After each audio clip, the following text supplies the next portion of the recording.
家好，我想在座的很多人都听过 Merstan 的课，也都认识他，对他的整个历史biography 很熟悉。但是因为我们今天是比较特别，我们今天的分成4个部分。那第一个部分是有同步转播的所以可能那个在转播另外一边，并不是对Merstan 那么熟悉，所以还是要很行事如仪的介绍一下那 Merstan 他本身是1943年出生在加拿大，后来他本身到耶鲁大学读英文文学系，然后又走到神学院，再拿一个神学博士。那在这个过程之后，他才开始才到苏黎世，然后成为荣格分析师。然后在这个之后，才就主要就在芝加哥的荣格学院教书跟职业。那他本身的这样的一个背景，所以我想我们可以看得出来，他不管是对良知啦，或者是对个体化啦这议题有兴趣，跟或多或少跟这些背景有关。那比较特别是他到了80年代以后，因为他在芝加哥的行政上的杰出，所以 Tom Kirsch 那时候就邀他加入 IAAP， 也就是国际荣格学会的行政事务，所以因此才在2000年的时候，曾经因此担任了国际荣格学会的理事长，然后同时也成为苏黎世的荣格学院的校长那大概就是那个时代的事情，那个阶段。那我想就做一个简单介绍。那在今天的演讲里面，主要还是一个讲说炼金术之于荣格的重要性。换一个话来讲，就是说，当荣格跟弗洛伊德决裂了以后，他的理论的特色怎么样发挥？那炼金术是提供一个切入点。所以是对荣格的阶段来说是很重要的一件事。那所以今天其实也只能说是一个导论第一个部分是导论的跟 Mers 说，所以我们就从为什么在荣格的发展里面炼金术是怎么出现的那这是我们今天的讨论结果。那每次上课1个半小时。大概70分钟的演讲，那留20分钟给大家尽量的问答如果大家有兴趣问的问题的话，所以大家在听的时候随时想有没有什么问题可以准备好，谢谢。我们就欢迎。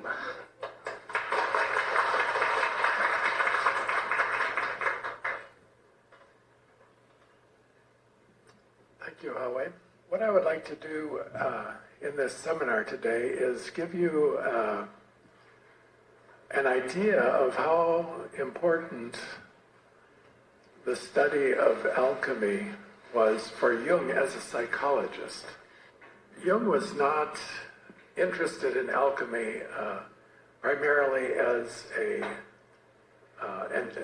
curiosity of science, in the history of science. He was interested in studying alchemy for psychology and using some of the ideas and images and processes that he found in alchemy for his psychological work. Now, this is very important to remember that Jung was using alchemy for psychology, because sometimes he's criticized that he was not a very good historian. What I want to show you today is why he found alchemy interesting for psychology and how he used it for psychology. So that's the purpose of this seminar.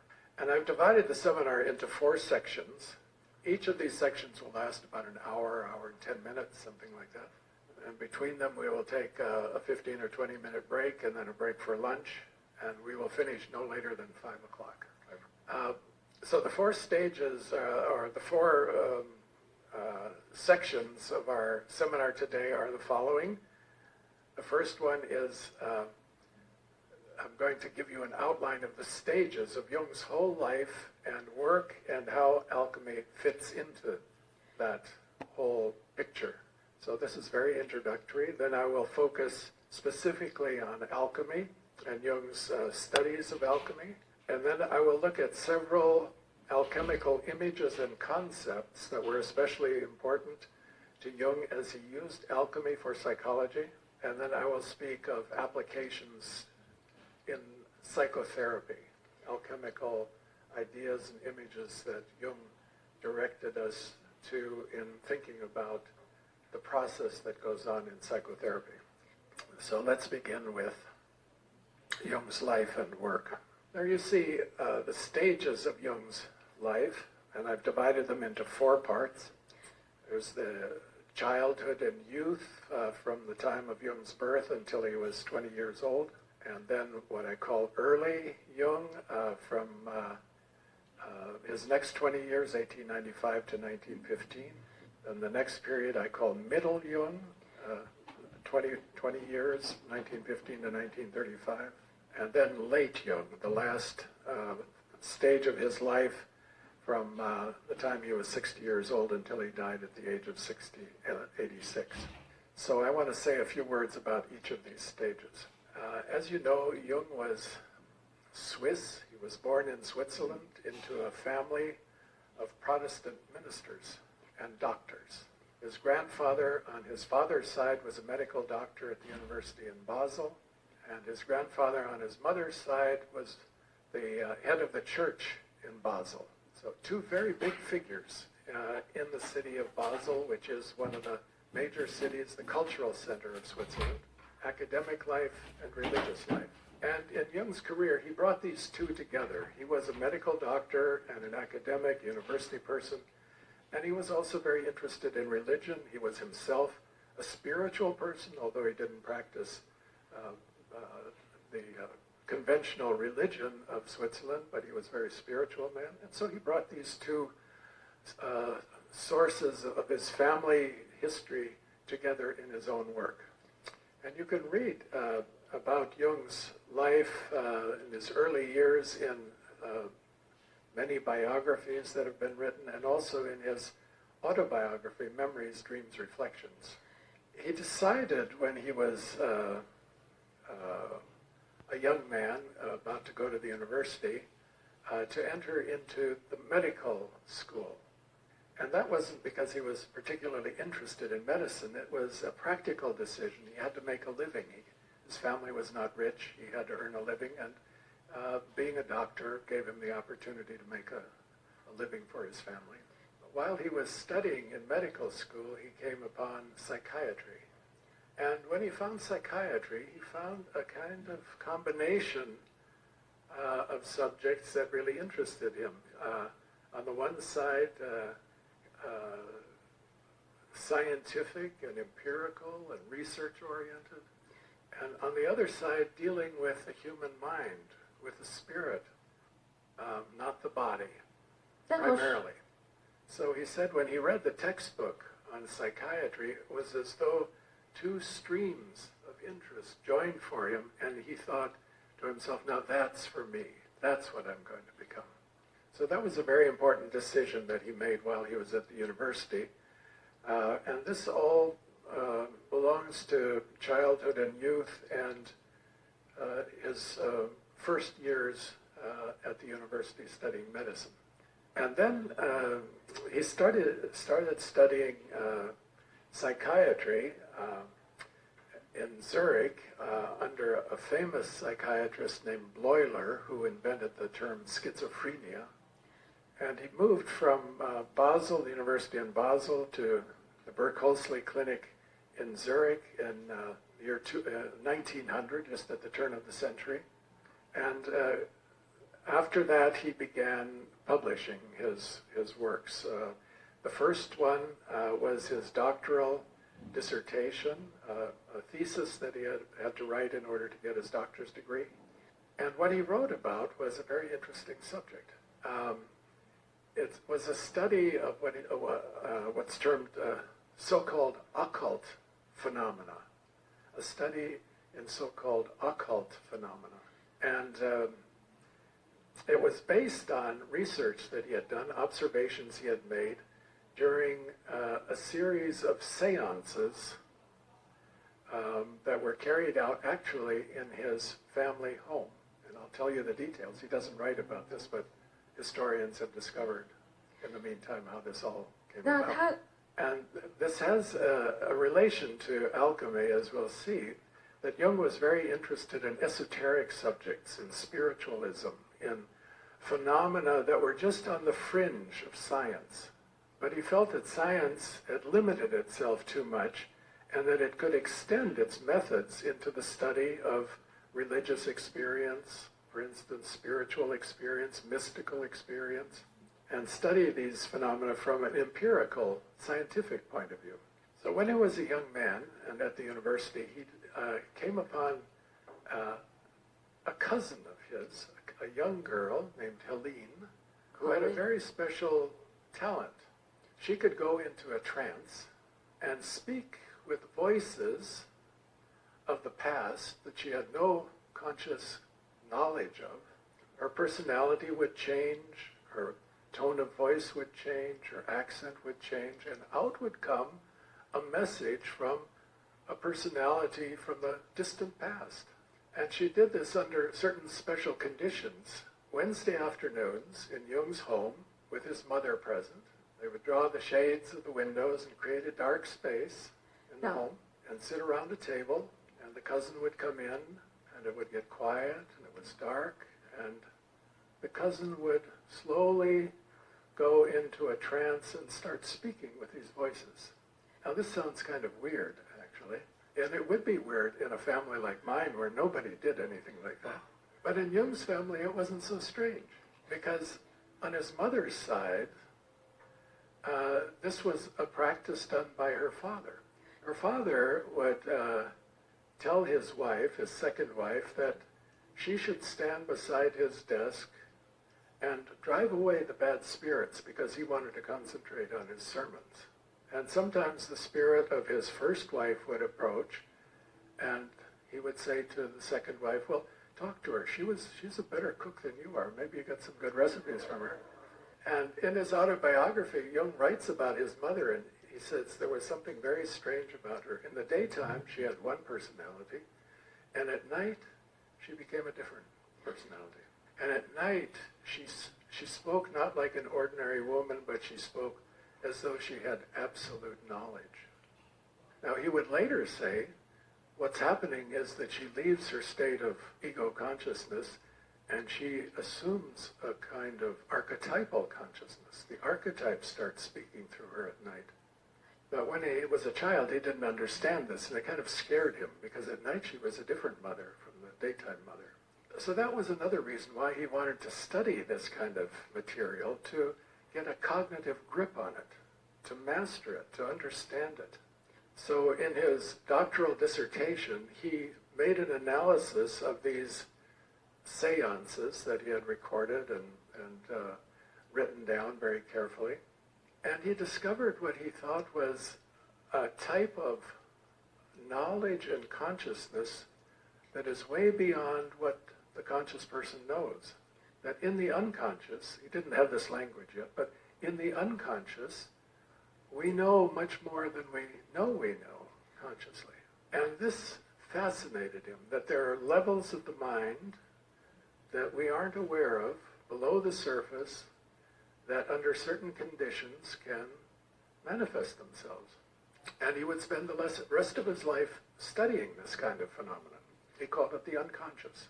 And this is what he was interested in the alchemists also, that they would enter into a state of consciousness that was that would make this source below the surface accessible and available, and in their writings and their fantasies you could read the unconscious at work. So you can see how the groundwork was laid very early in his studies for what would later become a very, very strong interest in this esoteric subject, ancient spiritual discipline called alchemy. Well, when he went into the mental hospital in Zurich and became a doctor at the Berg-Holzli Clinic, he was confronted with patients who also could speak in strange ways and with strange voices and multiple personalities. And because of his background, he was able to listen to their talk and their conversation that most doctors thought was just nonsense. But because he had been trained to listen to strange voices already in the past, he could actually make sense of what they were saying. Now, what was the difference between his cousin Helene and these patients? Helene wasn't pathological. She would just go into these trance states occasionally, but otherwise she was just a normal teenage girl. But the patients in the hospital didn't have a normal life. They got stuck in this other world, so to speak, and they couldn't get out of it. So Jung's second book was a study of his patients. It was a study in schizophrenia. And there he describes a number of patients who would speak in altered states of consciousness with multiple voices, multiple personalities. There was one patient they called her Old Babette, and she had been in the hospital for many years. In those days, people would stay in the hospital almost all their lives.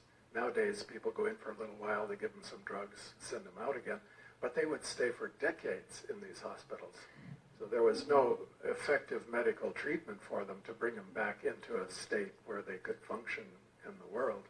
And Babette was interesting because she had very grandiose personalities. One day she would be Queen Elizabeth. Another day she'd be Marie Antoinette. Another day she would be Jesus Christ.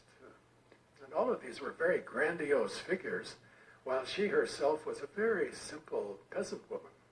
And Jung noticed that sometimes Babette would say, "Oh, the telephone is speaking to me now." And he would say, "Well, what is the telephone saying to you?" And Babette would say, "Oh, the telephone is saying, oh, that's all nonsense. You're just an ordinary peasant woman. Why are you talking all this ridiculous nonsense?" Jung said, what we call the normal ego function, reality function, actually lived in the telephone for her. She had it, but it wasn't at the center of her consciousness. So Jung came upon this idea that we have multiple personalities in us. Most of us are the same person during the daytime, but we also have these other figures in our unconscious that will emerge sometimes.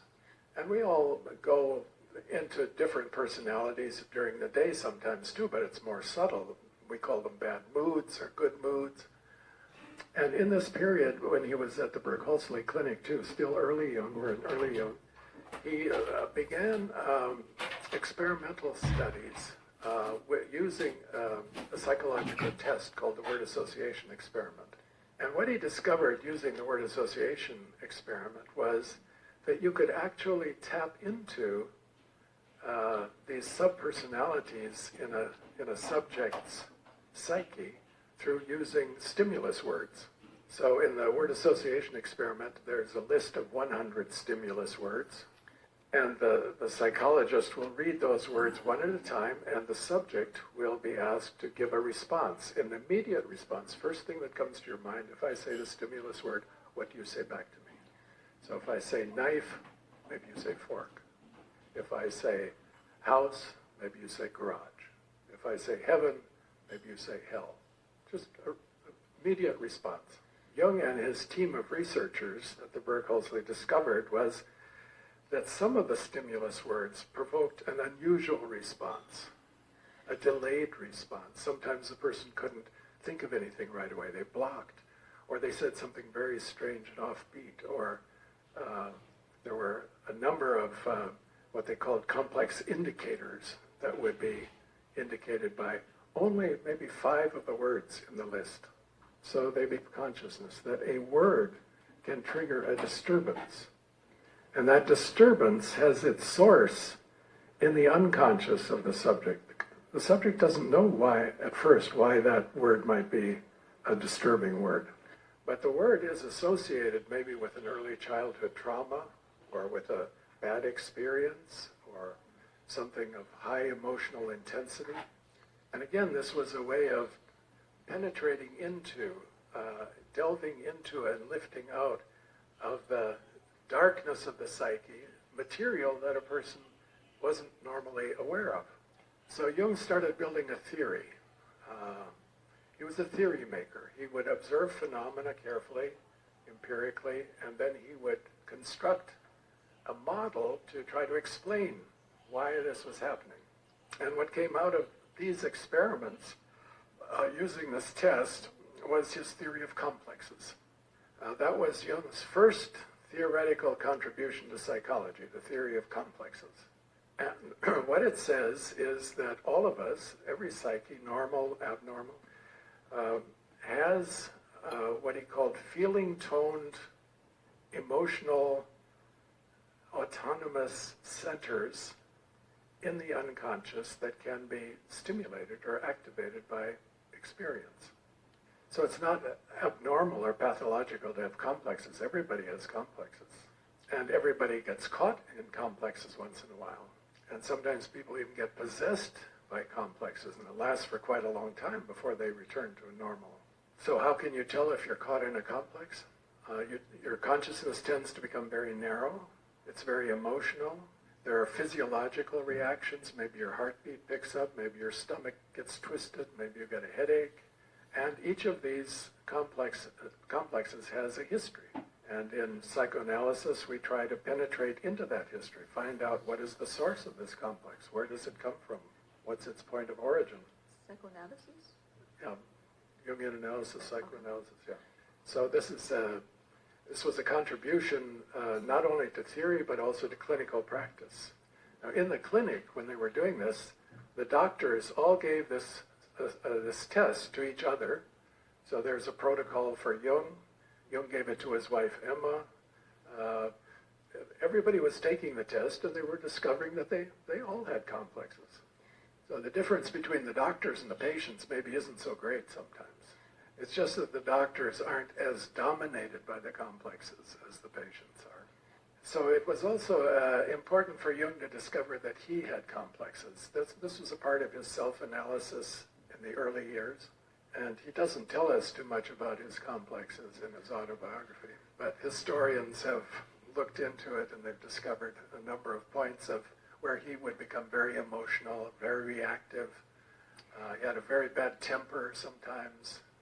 And later he would say, well, most of the complexes belong to that territory that we call the shadow.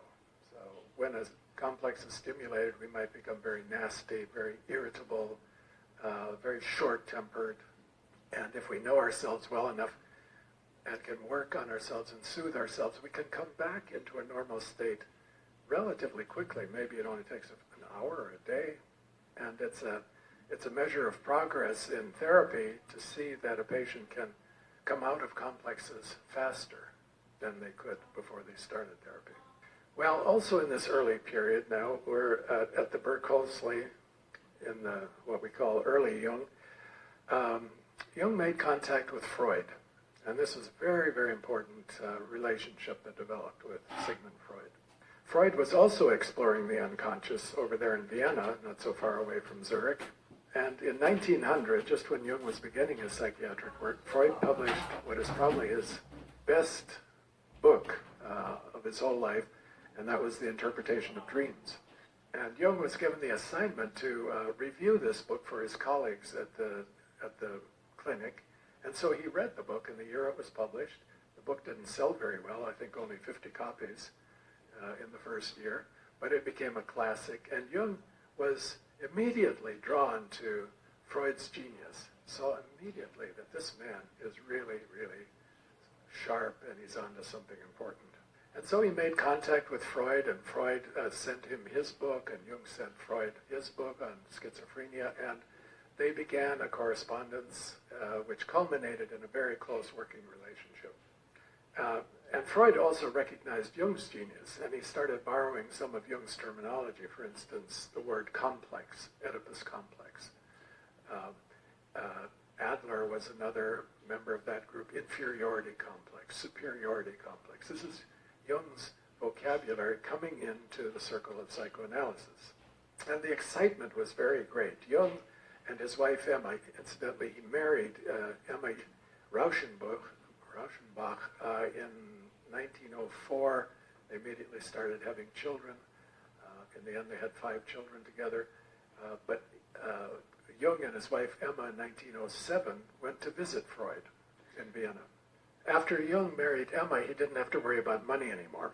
She came from a very rich family, industrial family, and it was one of the richest families in Switzerland. So Jung could relax a little bit about earning a living. Yeah. And maybe that's why he could write so many books and study alchemy. But they went to visit Freud, and at the first meeting, it was on a Sunday, so Freud didn't have to work that day. They met and talked for 12 hours straight. And they were very excited to discover each other because they were both adventurers, original thinkers, and both captivated by this idea of the unconscious and the role it plays in our lives. In the end, they wouldn't agree about the nature of the unconscious and its intentions and what it was there for, but they were both convinced that it is there. There is something there, invisible world behind the scenes that's operating while we think we know what we're doing and why we're doing it. Don't really know why we're doing what we're doing often. So while Jung was involved with Freud, he became a Freudian. He was Freud's chosen successor at first. Freud called him his crown prince, that he would succeed Freud as leader of psychoanalysis, and Jung was seen as a very strong leader type. So you could say that Jung entered into a Freudian period for a number of years in this early phase. And Jung began writing papers using Freud's ideas and defending Freud's ideas in the psychiatric world, and really promoting psychoanalysis as a method of treatment and a way of thinking about the psyche. But a number of problems developed in their relationship as they worked together, and they saw that they really didn't and couldn't agree on certain fundamental points. And so they parted company in 1912, 1913, and Jung went on to found analytical psychology, and Freud continued as the leader of the psychoanalytic movement. I'm not going to go into the details of their agreements, disagreements. That would be a whole seminar in itself. But only to say that when Jung published a book called Wandlungen und Symbole der Libido, the transformations and symbols of the libido, in 1913, the differences became so strong that they could no longer work together comfortably. And so effectively this ends what I call the early Jung period. If you look at the collected works, there are 18 volumes of books and papers in Jung's collected works. And the first 5 volumes are early Jung. Volume 4 is his Freudian papers, and volume 5 is called Symbols of Transformation. That's the book that he wrote where they parted company. What's volume 4? Freudian papers.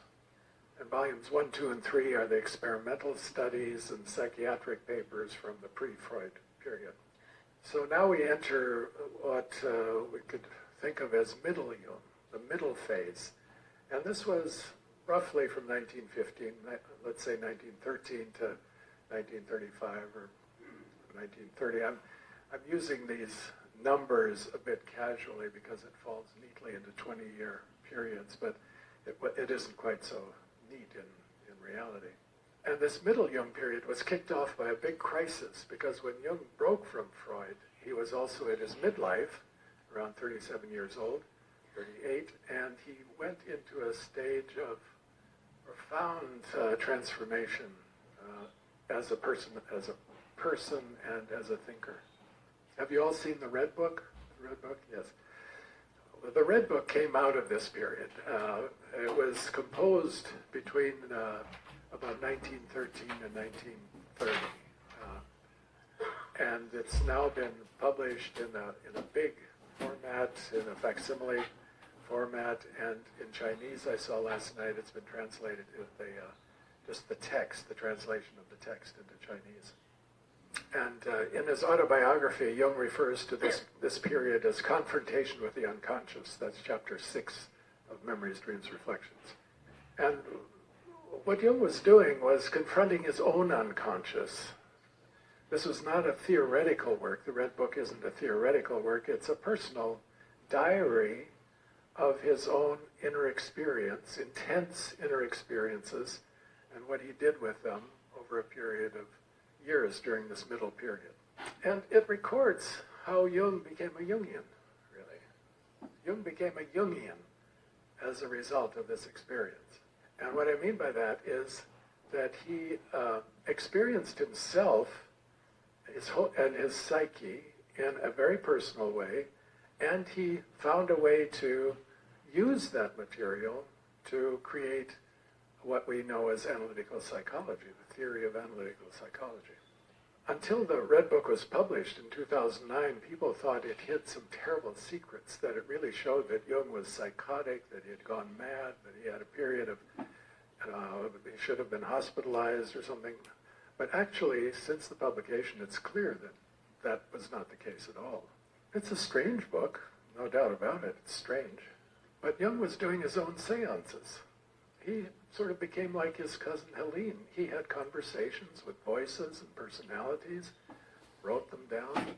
So he was continuing the work that he had done as an objective scientist, looking at somebody else's material, now on himself. It was a self-analysis. And in the Red Book, you find no theoretical language at all. You don't see the word complex, you don't see the word unconscious, conscious, dynamics, none of the language that's used in psychology. It's a description of experiences, a description and some reflection, just in a very normal human way. But at the same time that Jung was going through this, from 1913 to 1930, he was also writing theoretical work. So he was operating on two levels. There was a daytime level and a nighttime level. The daytime he saw his patients, he wrote his papers, he gave lectures, he traveled, and at night he worked on the Red Book. And in the collected works, you see the results. Volumes 6 and 7 came about during this period from 1915 to 1930. And volume 6 is Psychological Types. It was published in 1921. And it's a massive study of philosophy, literature, history, all arranged according to Jung's new theory now, another contribution to psychological theory. 公益督导公益课程为心理咨询师及广大心理学爱好者做公益，我们是认真的。